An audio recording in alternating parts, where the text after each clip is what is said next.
Monday morning and welcome back to Logia. Talk about Italian motor history regarding the duties and exercises they have here regarding road tax. It's more known as bollo auto. It used to be the owner's tax, now it's the tax of circulation. And there used to be a thing which is called the superbollo, which was introduced in 1977. They slapped this on the top of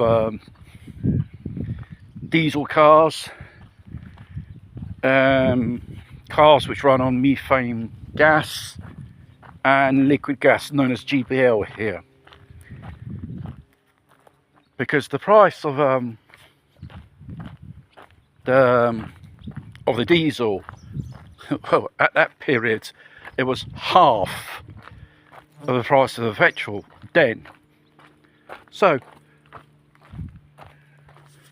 you know how governments how they fill the coffers. They invented this thing which is called a superbollo, and I think this they kept until the fitting came out with a new diesel model or engine, because it was the Fiat, the lobbyists of that, probably saying, due to the importance of diesel cars, they find their market,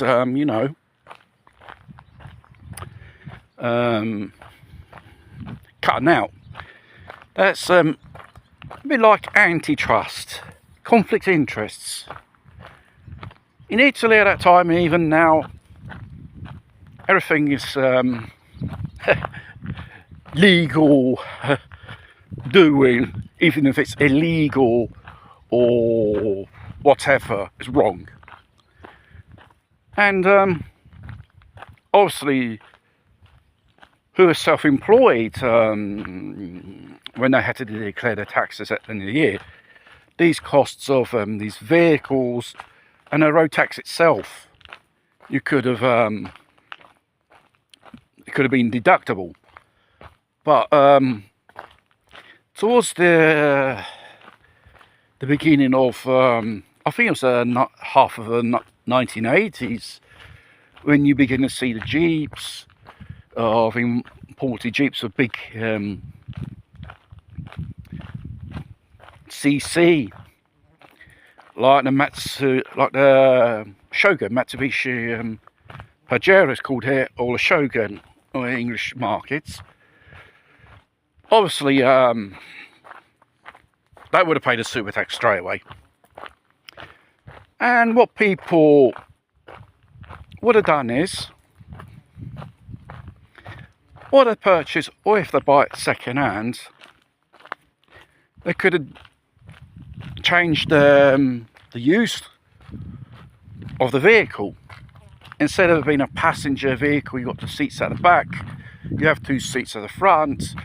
At the back, you can load the stuff, you have to put the grill, separating bar thingy bob, and obviously the windows, you have to darken them to get away with it.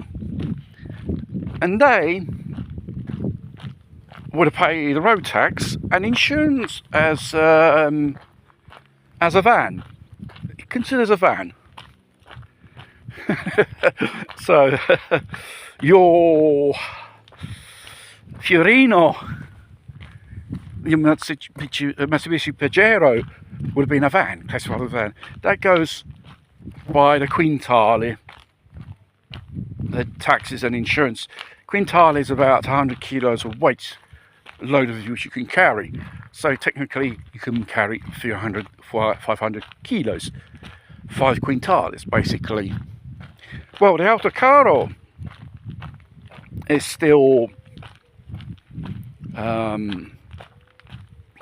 as a taxation still exist, but the superbollo, with the advent of the new diesel cars, thanks to the Fiat, that disappeared, because there was a lot of purchase of diesel cars in the 1980s here, of various types. Seen throughout the years, the road tax, or the superbollo, and the road tax itself, the bollo alto, has increased. It's based on your horsepower. Now they've passed over to kilowatt hours now, which they charge you a little bit more than if it was horsepower rating. And that regards the same thing as insurance as well. And obviously, there's various governments which should say, oh, they shouldn't, the insurance companies, when you pay your insurance, should collect the insurance as well. No, that is a tax, and it should be delegated to various local governments to collect it, not a private firm which has to do the things of the duty of the tax collector, which they don't get paid for. It's a bit like having your TV licence fee in your electricity bill, like they do here in Italy.